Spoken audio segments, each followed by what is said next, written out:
Inside the British Library, in a climate-controlled special collections room on the Euston Road in London, sits a bound manuscript catalogued as MS Ad 5114, 178 parchment leaves, 356 pages, 23 quires of Coptic text, purchased from the estate of Dr. Anthony Askew in 1785.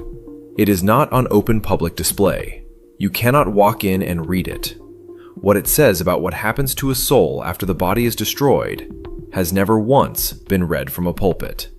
In the 4th century, during the formation of what became the official Christian canon, certain texts were removed, suppressed, sealed, called dangerous. The councils that shaped the Bible we know today did not simply vote on what to include. They actively buried what contradicted the emerging doctrine. And this manuscript was among the buried. One codex, purchased for a fraction of what a single page of it is worth today.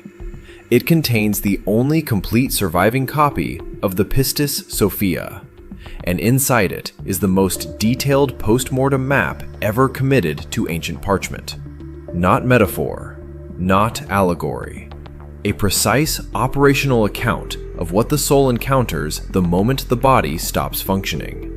The text describes exactly how the soul is assessed, what forces evaluate it, what judgment is rendered, and what the final destination is depending on the life that was lived and the state of the body at death. In the next several minutes, you will see the exact mechanics the Pistis Sophia uses to describe judgment after death, the role of a specific spiritual force the text names the counterfeiting spirit, and the verdict the manuscript reserves for souls it considers unredeemable. A verdict the Church quietly removed from public teaching. This channel recovers what was suppressed. If that kind of forbidden biblical history matters to you, subscribe now. Every week, another sealed record surfaces. The passage comes from the section scholars identify as the 112th chapter of the Pistis Sophia, preserved in the Askew Codex, MS Ad 5114, housed in the British Library. The translation used by most serious researchers today remains the 1896 rendering by G.R.S. Mead, whose work with the original Coptic text set the standard for how this document is read in the English-speaking world. The Coptic term at the center of that passage is mysterion, not a ritual symbol, not a ceremonial gesture pointing toward something unknowable. In the operational language of the text, mysterion functions as a transmission, a coded structure of light that is either present in the soul at the moment of departure from the body, or it is not. The distinction is everything. The soul either carries this transmission at death, or it arrives at the gate without it. There is no middle category. The text does not offer one. Now here is what makes this passage extraordinary. The Pistis Sophia describes the soul's departure from the body as a monitored event. The monitoring is not performed by angels in the traditional sense. It is performed by a specific force the text names in detail, a force that shadows the soul throughout physical life, recording every act, every failure, every unresolved debt. The text calls this force the counterfeiting spirit, and at the moment of death, this spirit does not leave. It accompanies the soul to the first gate of judgment and presents its record. He had no way to know. Yet the author describes a surveillance mechanism operating at the boundary between physical life and whatever follows it. A mechanism that is not visible during life, not detectable by the body, and yet is described with the precision of a legal proceeding. The record is presented. The soul is assessed against it. The assessment is exact. Modern consciousness research has arrived at a compatible position from a completely different direction. Studies conducted across multiple research institutions, including the landmark work published by Dr. Pim van Lommel in The Lancet in 2001, document consistent reports from individuals who experienced clinical death and were resuscitated. Across cultures, across languages, the accounts describe identity, the sense of self, memory, awareness, persisting and functioning outside the physical body. Not attached to the brain, not dependent on it, operational without it. The Pistis Sophia recorded this in Coptic in the 3rd or 4th century. Dr. Van Lommel's team documented it in a peer-reviewed clinical journal in the 21st. Same phenomenon, 17 centuries apart. And this is where the text makes a move that no church document has ever explained to a congregation. The Pistis Sophia states explicitly that the condition of the physical body at the moment of judgment is irrelevant to the soul standing at the gate. Ash or earth, buried intact or burned to powder. The body's state does not alter the soul's record. The counterfeiting spirit does not consult the body. It consults what was done while the body was alive. What this means for the cremation question is not comforting in the way most people expect comfort to work. It is more precise than that, and precision, in this text, cuts in every direction. But the soul's arrival at the gate is only the beginning of what the Pistis Sophia describes. What happens next depends entirely on what the counterfeiting spirit is carrying, and what it presents when the gate opens. What the soul carries to the gate is not invisible to the text. The Pistis Sophia names the carrier precisely. In the 3rd book, the manuscript held at the British Library under shelf mark MS Ad 5114, translated by G.R.S. Mead in 1921, and later verified by Violet McDermott in her 1978 Brill Critical Edition. The text identifies a companion entity assigned to every soul at birth. It is called the antimaimon pneuma, and that phrase deserves to be unpacked slowly. Antimaimon, from the Greek root meaning counterfeit, mirror image, a fabricated double. Pneuma is spirit, breath, animating force. So the full term is the counterfeiting spirit, not a guardian angel, not a conscience, a shadow self assigned by the archons, designed to record. The Coptic scribes who preserved this text did not soften the word. Antimaimon appears in the manuscript exactly as the Greek source intended, a deliberate, archon-constructed duplicate of the soul, traveling alongside it through every incarnation, every decision, every moment of turning toward or away from the light. Here is what the text says this counterfeiting spirit does. It follows the soul upward. When the physical body ceases, the antimaimon pneuma does not dissolve. It accompanies the soul through each gate, carrying a record the soul itself cannot edit. Every action catalogued, every failure of repentance noted, every missed turning registered. The archons at each gate do not need to interrogate the soul. They read the counterfeiting spirit. It is the ledger. It is the testimony. And according to the Pistis Sophia, it was placed there at the moment of the soul's descent into matter, long before birth, for precisely this purpose. Now hold that description against what we know in 2025. Neuroscience has no single term for what the Pistis Sophia describes, but the functional architecture is familiar. The idea that a parallel process runs alongside conscious experience, recording without filtering, accumulating without forgetting, is not foreign to modern cognitive science. The text describes a tracking mechanism operating beneath the soul's awareness, inaccessible to the soul's own revision, readable only by the gatekeepers above. It describes this with structural specificity, and it describes it in a document composed no later than the 3rd century of the Common Era, 1700 years before any modern framework existed to even ask the same question. That is the impossible knowledge beat. The author of the Pistis Sophia had no access to neuroscience, no access to information theory, no framework for parallel processing or unconscious recording.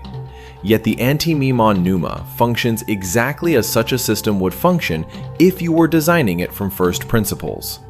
A passive recorder, an external witness, a document the soul cannot destroy. And this is where the cremation question sharpens, because the antimaimon pneuma is not stored in the body. It does not reside in tissue or bone. The Archon harvest model the text describes operates on the soul's upward path, and the counterfeiting spirit travels with the soul, not with the remains. The body's condition at death is irrelevant to the ledger. The ledger moves, the body does not. What the counterfeiting spirit does to a soul that arrives without a completed body, without the vessel the demiurge constructed for the soul's earthly passage. Before we continue, some of what I've learned simply never makes it onto YouTube. That's why I started the Gnostic newsletter, a free newsletter where I go deeper into esoteric Gnostic teachings, hidden wisdom, and the mysteries we don't share in these videos. And when you sign up, you'll receive a Gnostic guide to mastering reality as a welcome gift, completely free. You'll find it through the link in the description below or by scanning the QR code on your screen. I'll give you a moment to do that.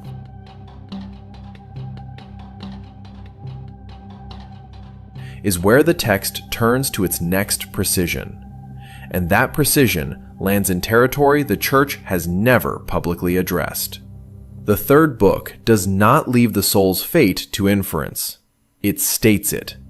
The passage preserved in MS Ad 5114, translated by Violet McDermott for the Coptic Gnostic Library, Brill, 1978, delivers a verdict in language that has no metaphorical exit. Souls who arrive at the gate without having turned toward the light, souls whose counterfeiting spirit carries an unresolved record, are cast out. The text uses two Coptic terms together, amente and frike nekake. Amente is the underworld, but frike nekake is something more specific. Frike means dread, shuddering, the physical sensation of cold terror. Nekake is darkness. Together, the outer darkness. Not a poetic shadow, not a theological metaphor for spiritual distance. A region, a location with coordinates inside the cosmology the Pistis Sophia maps across its 4 books. The outer darkness is positioned beyond the aeons, beyond the sphere of the archons, outside the transmigration cycle entirely. Souls sent there do not return to bodies. The text is explicit. No further incarnation, no corrective passage. The cycle stops. Now consider what modern cosmology calls the space beyond observable structure, beyond the aeons, beyond the nested shells of light and order the text describes. There is, in physical terms, the void, the region where no signal propagates, no matter organizes, no cycle continues. The ancients called it outer darkness. Cosmology calls it the void beyond the aeons. Same structural description, different century. Here is the impossible knowledge beat. The Pistis Sophia describes a terminal zone that functions like a cosmic dead end, a region outside the recycling architecture, where the soul's information cannot be reprocessed. It describes this with topological precision, a location beyond the last boundary layer, a place the soul reaches not by traveling outward, but by being expelled from the inward system. That description matches, structurally, what modern physics would predict for a region outside the observable universe's causal boundary. The author of this text had no telescope, no cosmological model, no concept of causal horizons. Yet the architecture is consistent. And then there is the cremation data point the text confirms without intending to. Cremation reduces the human body to between 2 and 4 kilograms of calcium phosphate ash. The vessel is gone. The biological structure the demiurge constructed for the soul's earthly passage has been converted to mineral residue at temperatures exceeding 1400 degrees Celsius. The Pistis Sophia's verdict on outer darkness does not hinge on the body's condition. The text confirms the vessel's state is irrelevant to the judgment. What matters is the soul's record at the moment of departure. The body can be intact, decomposed, scattered, or incinerated. The outer darkness receives souls based on what the counterfeiting spirit carries, not on what the funeral home did. The Church replaced this map with silence. The councils that assembled the canon in the 4th and 5th centuries did not include the Pistis Sophia. They did not refute it publicly. They suppressed it without explanation, and that silence became policy. The map of outer darkness, its coordinates, its conditions, its terminal nature, was removed from public Christian teaching. What replaced it was a simplified afterlife with no cosmological architecture and no exit conditions. And that silence is still policy today. But the text did not disappear. It survived in one Coptic manuscript. It surfaced in 1773. It sits in London right now, catalogued, readable, checkable.